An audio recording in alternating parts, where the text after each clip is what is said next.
తాకట్లో ఉన్న మీ బంగారాన్ని విడిపించి ఆ రోజు ఆన్లైన్ రేటుకి కొంటాం. Sharma gold company. అక్షయ తృతీయ అందరికీ ఉన్నటువంటిది. అక్షయ తృతీయ శుభ సమయం, పూజ, ఇవన్నీ కూడా తెలుసుకుంటాం. పంచాంగం ప్రకారం ప్రతి ఏడాది వైశాఖ మాసంలో శుక్లపక్షంలో తదియ తిథి నాడు అక్షయ తృతీయ పండుగ జరుపుకుంటాం. హిందూ మత విశ్వాసాల ప్రకారం అక్షయ తృతీయ ఎంతో ప్రాముఖ్యత ఉంది. జ్యోతిష్ శాస్త్ర ప్రకారం అక్షయ తృతీయ రోజు స్వయం సిద్ధి ముహూర్తం అని పిలుస్తారు. ఈ రోజు తిథివార నక్షత్ర యమగండ దుర్ముహూర్త వర్జ్యాలు ఏది చూడక్కర్లేదట. ఎంతటి శుభ కార్యక్రమాలైనా చేయొచ్చట. భూమి పూజ చేయవచ్చు, గృహప్రవేశం చేయొచ్చు, వివాహం చేయొచ్చు, తలనీలాలు ఇవ్వవచ్చు, అన్నీ చేసుకోవచ్చు. కొత్త వస్తువులు కొనడం చేయొచ్చు. వాటిలో ప్రధానంగా ఉప్పు కల్లుప్పు గురించి చెప్పారు. దొడ్డుప్పు ఉంటుంది చూస్తారా, రాళ్ల ఉప్పు. ఈ రాళ్ల ఉప్పు ఏది కొంటారో కొనరు, రాళ్ల ఉప్పు అక్షయ తృతీయ నాడు కొనాలట. అందరూ బంగారం కొనాలి అని అప్పు చేసి బంగారం కొనడం వల్ల అప్పుల వాడికి పెరుగుతుంది కానీ మీకు పెరగదు. లేదా ఈరోజు బంగారం కొనమని శాస్త్రం చెప్పలేదు, అక్షయం అన్నారు. అక్షయం అంటే ఏంటి? తరగనిది. పవిత్రమైన రోజు ఎలాంటి శుభముహూర్తం చూడకుండా అన్ని పనులు చేసుకోవచ్చు. గ్రంథాల ప్రకారం ఈ రోజు విలువైన వస్తువులు కొనడమే కాదు, విలువైన వస్తువులు కొనడం వల్ల అది ఆనవాయితీగా ఉంటుందని ఒక పేరుతో కొంటున్నారే కానీ శాస్త్ర ప్రమాణం లేదు. దాన ధర్మాలు మాత్రం చేయాలని ఉంది. వీలుంటే 10 మందికి భోజనం పెట్టండి, వస్త్రం ఇవ్వండి, ధాన్యాలు ఇవ్వండి, లక్ష్మీదేవి అనుగ్రహాన్ని పొందుతారట. ఈ ఏడాది అక్షయ తృతీయ 29 ఏప్రిల్ 2025 మంగళవారం సాయంత్రం 5:32 ప్రారంభమై మరుసటి రోజు అంటే ఏప్రిల్ 30 బుధవారం మధ్యాహ్నం 2:13 వరకు ఉంటుంది ఈ యొక్క అక్షయ తృతీయ. ఉదయం తిథి ప్రకారం ఏప్రిల్ 30 తేదీన అక్షయ తృతీయ పండుగ జరుపుకుంటారు. ఈ సమయంలో ఏ పని అయినా విజయం సాధిస్తారట. పవిత్రమైన రోజు చాలా మంది వెండి బంగారం వాటిని పెట్టి పూజిస్తూ ఉంటారు. వస్తువులు కొనుగోలు చేస్తుంటారు, ప్రాధాన్యత ఇస్తుంటారు, పుస్తకం కూడా కొంటూ ఉంటారు. అంతేకాదు వివాహం, కొత్త ఇంటి ప్రవేశం, కొత్త వాహనం, ఏదైనా ఆస్తి కొనడం కూడా చేస్తూ ఉంటారు. అక్షయం అంటే ఎప్పటికీ తరగనిది. హిందూ పురాణ ప్రకారం వేదవ్యాస మహర్షి శ్రీ మహావిష్ణు అవతారంగా పరిగణిస్తారు. వ్యాసుడు అక్షయ తృతీయ రోజునే మహాభారతాన్ని రచించారని చెప్పబడుతుంది. అంతేకాదు పవిత్రమైన రోజే గంగమ్మ తల్లి దివి నుంచి భూమికి దిగి వచ్చిన భగీరథం అయినటువంటి రోజు. పరశురామ జయంతి కూడా అక్షయ తృతీయ రోజు జరిగింది. మత్స్య పురాణం 65వ అధ్యాయం ప్రకారం ఈశ్వరుడు పార్వతీదేవికి సర్వకామప్రదమైనటువంటి అక్షయ తృతీయ వ్రతం గురించి చెప్పారు. శ్రీ నారద పురాణం కూడా ఈనాడు చెయ్యి దాన ధర్మాలు అత్యధిక ఫలితాన్ని ఇస్తానని చెప్పబడుతుంది. కుబేరుడు అక్షయ తృతీయ రోజు లక్ష్మీదేవిని పూజించడం వల్ల ధనవంతుడయ్యాడట. మహాభారతంలో శ్రీకృష్ణుడు ద్రౌపదికి వస్త్రావరణం అప్పుడు చీరను ప్రసాదించింది కూడా ఇదే రోజు.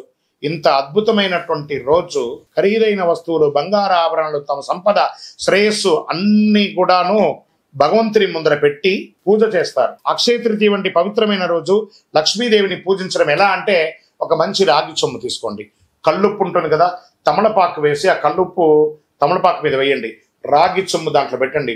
మీ ఇంట్లో ఉన్నటువంటి కాయిన్స్ ఉంటాయి కదా, రూపాయి కాయినో, 5 రూపాయల కాయినో, 10 రూపాయల కాయినో, లేదా మీ బంగారు ఆభరణమో అవన్నీ కూడా దాంట్లో పెట్టండి, పూజించండి. యక్షాయ కుబేరాయ వై శ్రవణాయ ధనధాన్యాధిపతయే ధనధాన్య సమృద్ధిం దేహి దేహి తాపయ స్వాహ అని మంత్రంతో జపం చేయండి. శాస్త్రాల ప్రకారం ఈరోజు కృష్ణుడు యుధిష్ఠుడికి అక్షయ పాత్ర ఇచ్చిన రోజు కూడా ఇదే రోజు. ఇందులో ఉండే ఆహారం ఎప్పటికీ మరవదు కాబట్టి బియ్యాన్ని కూడా దేవుడి ముందర పెట్టండి. అందుకే ఈ పవిత్రమైన రోజు దానం చేయడం వల్ల శాశ్వత పుణ్యం లభిస్తుందని పండితులు చెప్తారు. అక్షయ తృతీయ రోజు ఒకవైపు కొబ్బరికాయ, దక్షిణావృత శంఖం అంటారు చూసారా, చెవిలో పెట్టుకుంటే ఓంకార నాదం వస్తుంది చూసారా, దక్షిణావృత శంఖం, శివలింగం, కళ్ళుప్పు, దొడ్డుప్పు అంటారు చూసారా, ఖచ్చితంగా ఆ రోజు 1 కిలో కొనండి, కళ్ళుప్పు కొనండి.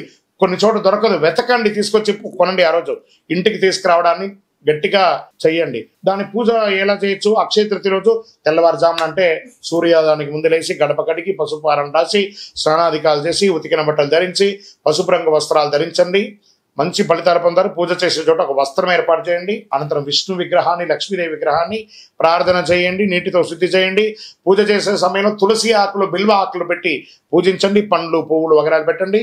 మంచి ఆహారం అనండి. తీపి పంటలంతా పేదవాళ్ళకి, ఆఖరికి మీ ఇంట్లో పని చేసే వాళ్ళు ఉంటారు కదా వాళ్ళకి ఇవ్వండి. స్ట్రేంజర్స్, రోడ్డు మీద, ఈ హాస్పిటల్స్ బయట అటెండెన్స్ లోపల ఉన్నటువంటి వ్యాధితో ఉన్న వాళ్ళు బయట చాయ్ కాఫీ తాగడానికి కూడా లేకుండా వాళ్ళ బంధుమిత్రులు రోడ్డు మీద ఉంటారు చూసారా, వాళ్ళకి పోయి ఆహారాన్ని ఇవ్వండి, ఆనందపడతారు. ఆ లోపల ఉన్న వైద్యం చేసుకున్న వాళ్ళు కూడా ఆరోగ్యం అవుతారు. ఇదే అక్షయ తృతీయ రోజు చేయవలసిన పనులు. దాన ధర్మాదులు ఎక్కువ చెయ్యండి. పూజ ముగిసిన అనంతరం మహావిష్ణు స్వరూపంగా, లక్ష్మీదేవి స్వరూపంగా కొంతమందిని ప్రార్థన చేసి వాళ్ళకి దానం ఇవ్వండి. అక్షయం మీరు ఎంత దానం చేస్తారో, ఎందుకు మనం పూజ చేసిన తర్వాత కృష్ణార్పణం అంటారు. ఖర్చు మీదే, డబ్బు మీదే. కృష్ణుడికి ఎంత ఎందుకు అర్పణం ఇస్తున్నారు? కృష్ణార్పణం అనగానే అది తిరిగి మీ దగ్గరికి వస్తుంది. అందుకే అక్షయం అని అన్నారు.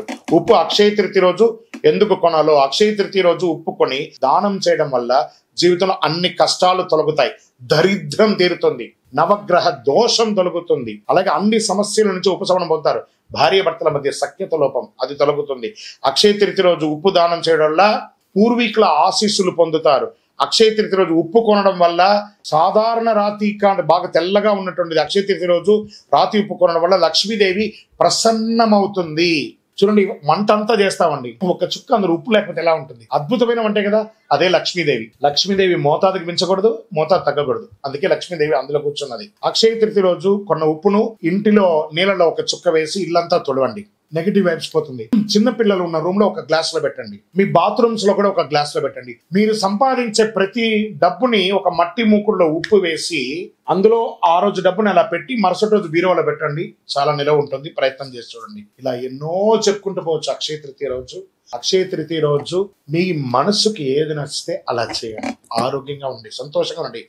పరోపకారార్థే ఇదం శరీరం అన్నట్టుగా ఇతరులకి సహాయం చేయడానికి ప్రయత్నం చేయండి. విజయోస్తు.